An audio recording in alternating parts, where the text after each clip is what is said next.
जवानों का पूरे सम्मान के साथ किया गया अंतिम संस्कार। यूपी सरकार देगी सूबे के 2 जवानों के परिवार वालों को 20-20 लाख रुपए की आर्थिक मदद।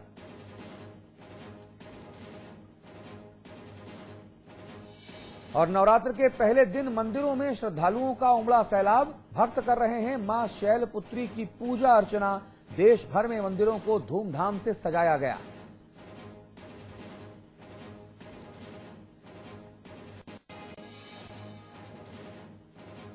गुदड़ी के लाल का अद्भुत कमाल, चंद सालों की सियासत और बन गए माला माल। देखिए धंधा कमाल का। नमस्कार, आपके साथ मैं अतुल अग्रवाल। ये जो हमारी आपकी दुनिया है ना, ये दुनिया पोथी पढ़ पढ़कर थक गई। पीढ़ियां उस दुर्लभ मंत्र को ढूंढते ढूंढते चल बसी, लेकिन वो अचल मंत्र किसी के हाथ नहीं आया साहब। और अगर ये मंत्र किसी के हाथ लगा तो सिर्फ चंद सियासतदानों के, कुछ राजनेताओं के, जिन्होंने कारोबार के अच्छे अच्छे विशेषज्ञों, खिलाड़ियों को भी औंधे मुंह पटक दिया। धूल चटाते हुए इन राजनेताओं ने अपने कर्तव्यों से इन विशेषज्ञों को, इन कारोबारियों को, उद्योगपतियों को, इन्वेस्टमेंट गुरुज को, मैनेजमेंट गुरुज को इन राजनेताओं ने पटक दिया। धूल चटाते हुए अपने खजाने में करीब 20,000 गुने तक का इजाफा कर लिया, वो भी चंद सालों में। कुछ घोषित तरीके से, कुछ अघोषित तरीके से। ऐसे ही एक धुरंधर हैं, नगीना हैं मायावती जी के ताज के। बहुजन समाज पार्टी के प्रदेश अध्यक्ष हैं रामअचल राजभर साहब। ये जनाब पिछली माया सरकार में मंत्री भी थे। बताया जा रहा है कि धन साधना के माहिर खिलाड़ी राजभर साहब के खजाने में अघोषित रूप से 10.5 अरब रुपए जमा है। मामले की विजिलेंस जांच चल रही है। इनके जैसे ही कुछ और तमाम माननीय हैं हमारे देश में। लिहाजा बहस का मुद्दा यह नहीं है कि राजभर साहब ने कितना कमाया, कैसे कमाया। मुद्दा यह है कि सियासत की सीढ़ी मिलते ही लोग कैसे रईसी की तरफ आगे बढ़ने लग जाते हैं। यही वो गूढ़ सवाल है जिसकी अगले 1 घंटे तक हम यहां पर पड़ताल करेंगे। और वो मंत्र अगर हमें समझ में आया तो आपको भी समझाने की कोशिश करेंगे। गुदड़ी के लाल का अद्भुत कमाल, चंद सालों की सियासत और बन गए माला माल। देखिए धंधा कमाल का। धंधा है पर गंदा नहीं है, ऐसा राजनेता कहते हैं। गंदा साबित भी नहीं हो पाता। धंधा गंदा नजर तो आता है, लेकिन साबित कोई नहीं कर पाता। विजिलेंस हो, सीबीआई हो, सीडी, सीआईडी हो, पता नहीं कौन कौन सी आप फेमा फेरा कुछ भी लगा दीजिए, ये धंधा गंदा दिखता है, लेकिन साबित बहुत मुश्किल से होता है। जी, तो आय से अधिक संपत्ति के मामले में रामअचल राजभर के खिलाफ विजिलेंस जांच का शिकंजा कसने लगा है। उन पर 10.5 अरब रुपए की अघोषित संपत्ति रखने का आरोप है। यानी मायावती के एक और धुरंधर सिपह सालार की मुश्किलें बढ़ गई हैं।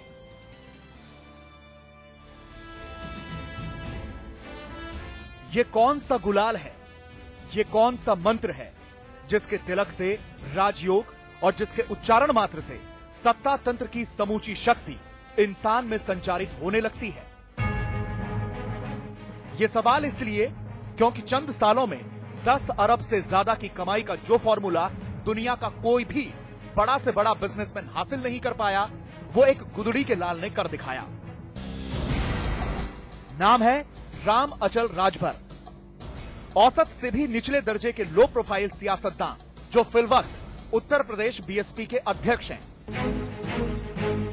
जी, तो दरअसल वो गुलाल सियासत है, और उस मंत्र में भी सियासत ही रची बसी है, जिसके सटीक आनुपातिक प्रयोग से चंद सालों में 10.5 अरब की रकम मुहैया करा दी, वो भी अघोषित। लिहाजा पहले शिकायत हुई, फिर जांच हुई और फिर हुई सिफारिश, जिसके बाद सूबे की सरकार ने विजिलेंस जांच शुरू करा दी। हालांकि राजभर साहब अपने नाम के ही मुताबिक ठीक ठाक रईस हैं, करोड़पति हैं, लेकिन कागज से परे की इनकी संपत्ति हैरान करने वाली है। यह समझना मुश्किल हो गया है कि कैसे कथित रूप से समाज सेवा का बीड़ा उठाने वाले हमारे सियासतदान देखते ही देखते सियासत की उर्वर जमीन पर पैसे की फसल उगाने लगते हैं। और बात सिर्फ रामअचल राजभर की नहीं, यूपी की पूर्व मुख्यमंत्री मायावती की बात करें, तमिलनाडु की मुख्यमंत्री जयललिता की, बिहार के पूर्व मुख्यमंत्री लालू प्रसाद यादव की बात करें, या झारखंड के पूर्व मुख्यमंत्री मधु कोड़ा की, हरियाणा के पूर्व सीएम ओम प्रकाश चौटाला की बात करें, या वाईएसआर कांग्रेस के अध्यक्ष जगन मोहन की, सब उसी गुलाल और मंत्र के महारथी हैं, जिसके धुरंधर पूर्व केंद्रीय मंत्री सुखराम जैसे राजनेता रहे हैं। ऐसे में क्या यह मान लिया जाए कि रईस होने की अनिवार्य शर्त है सियासत? अगर यही सच है तो फिर तो सरकार को बाकायदा सियासत में प्रवेश के लिए आवेदन मंगाने चाहिए, ठीक वैसे ही जैसे बाकी सरकारी नौकरियों के लिए मंगवाए जाते हैं, ताकि रईसी पर सबका बराबर हक हो सके और वैश्विक पटल पर अपनी पहचान बनाने के लिए मशक्कत करने वाला हिंदुस्तान धन धान्य से लबरेज ऐसा मुल्क बन सके जिसकी तरफ विश्व मुद्रा कोष भी ललचाई निगाहों से देखे। ब्यूरो रिपोर्ट के साथ आलोक साहिल, समाचार प्लस। जी, माया यानी दौलत, माया के सबसे करीबी और अघोषित संपत्तियों में भी सबसे आगे।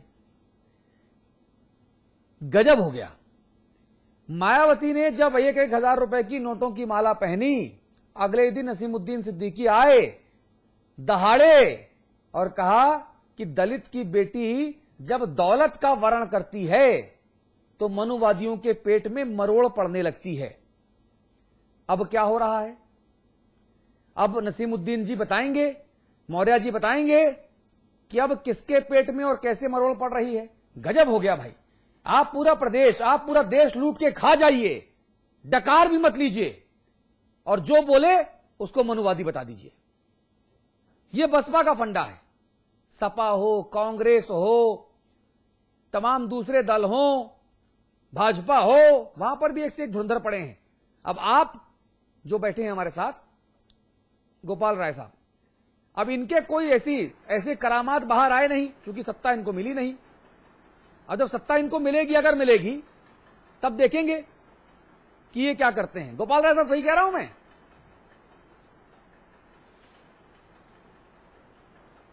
अब जानकार तो आप हैं, अब हम कुछ बताएं अच्छा नहीं है। वैसे सत्ता मिली नहीं है, लेकिन तमाम तरह के आरोप अभी से चस्पा कर दिए गए हैं।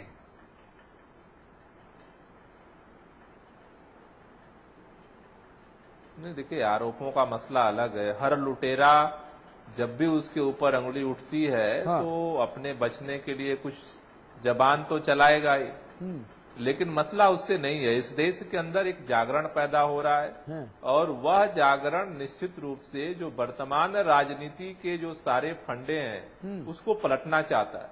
एक आम आदमी मेहनत करके जो कुछ भी कमाता है या राष्ट्र के, राज्य के कोष में जमा करता है, वो देश और समाज की बेहतरी और विकास के लिए जमा करता है, और वो चाहता है कि अब इस पर लगाम लगे।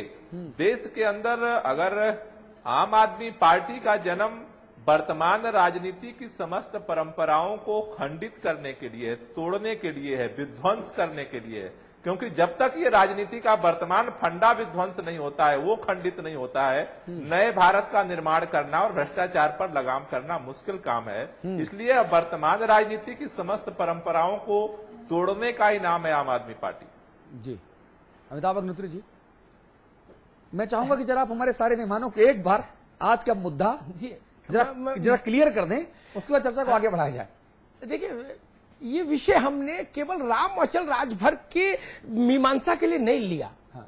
राम अचल राजभर को तो हम जान रहे हैं 20 बरस से, और मेरे ख्याल से 20-25 साल की उनकी कुछ कुल पॉलिटिकल यात्रा है। मुझे वहां से राम अचल राजभर याद है जब उनके पिता की छोटी सी हलवाई की दुकान हुआ करती थी, उस पर बैठा करते थे राम अचल। छोटी दुकान, गुमटी टाइप की, बड़ी दुकान नहीं थी। और फिर साइकिल पर बहुत समय तक इन्होंने साथ में भोपू लेके चूहे मार दवा बेची, अभी भी लोगों को याद होगा। और आज मैं मजाक में नहीं बोल रहा हूं, ये सत्यता है, तथ्य है राम अचल के लिए। और राम अचल राजभर आज की स्थिति क्या है, अखिलेश प्रताप सिंह इस जानते होंगे, पूरब का मामला है।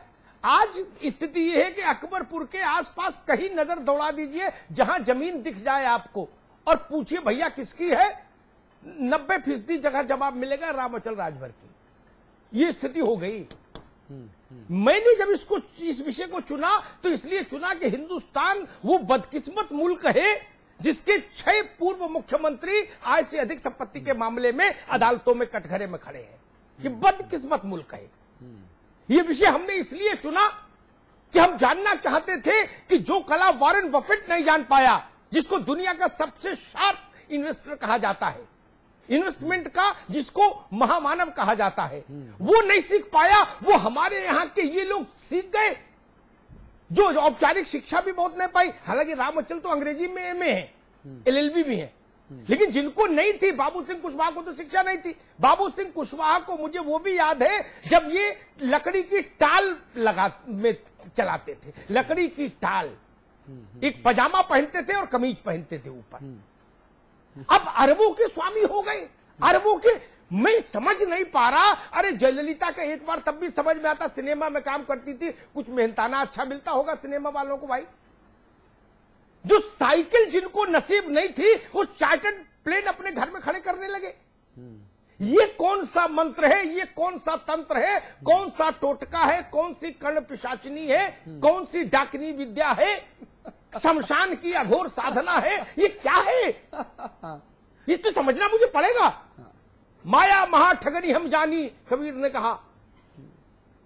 मैं आज के संदर्भ में नहीं कह रहा, कबीर के संदर्भ में कह रहा हूं। तो ये तो समझना पड़ेगा वो टोटका कौन सा है। रामअचल के बहाने मैं उस टोटके को ढूंढूंगा और बता दूं, जिन लोगों ने दृश्य देखा होगा उनको, या जो लोग अकबरपुर से परिचित होंगे, देखा नहीं होगा तो सुन लेंगे। वहां जाके जो प्लास्टिक का पाइप होता है ना भैया राय साहब, प्लास्टिक का पाइप को ये भोपू की तरह इस्तेमाल करते थे साइकिल पर, जब ये बेचते थे चूहे मार दवा।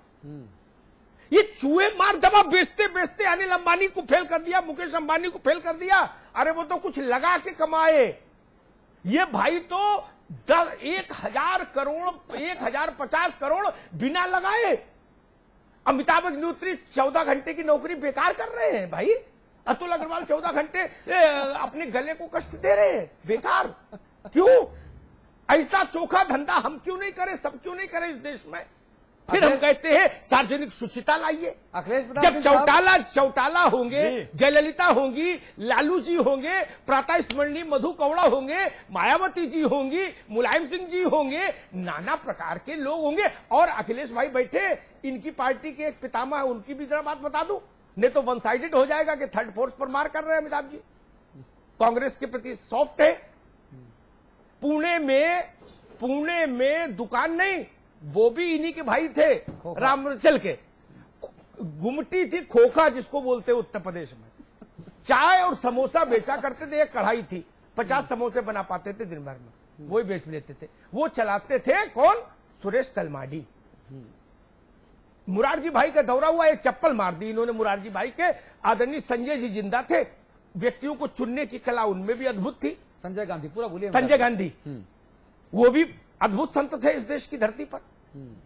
उन्होंने इनको बुलवा लिया, बोले आ जाओ, तुम्हारे जैसे आदमी की तो जरूरत है कांग्रेस में। क्योंकि जवाहरलाल की कांग्रेस को, पटेल की कांग्रेस को, सुभाष की कांग्रेस को, गांधी की कांग्रेस को, यही जो ये विवेकानंद के परिपाटी के संत हैं, यही आगे बढ़ाएंगे। आज वो हजारों करोड़ों में खेल रहे हैं, हजारों करोड़ों में। अब ये अखिलेश भाई मुझे बताएं, कौन सा समोसा इतना महंगा बिक गया जो हजारों करोड़ का बना गया उस आदमी को?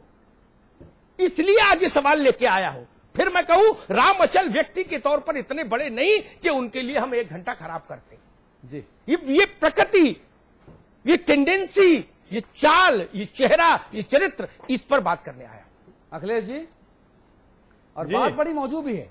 ये मंत्र भाई चूंकि आपकी बिरादरी के हैं, राजनेता बिरादरी के हैं, उठना बैठना आप सब लोगों का है।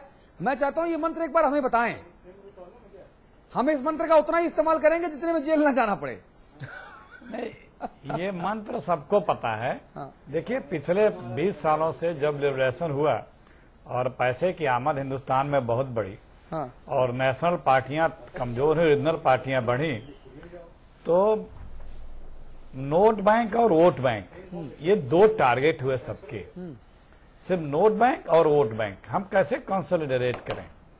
और ये सिर्फ पॉलिटिशियन ही नहीं, हम पॉलिटिशियन तो दोषी है क्योंकि वो जनता के प्रति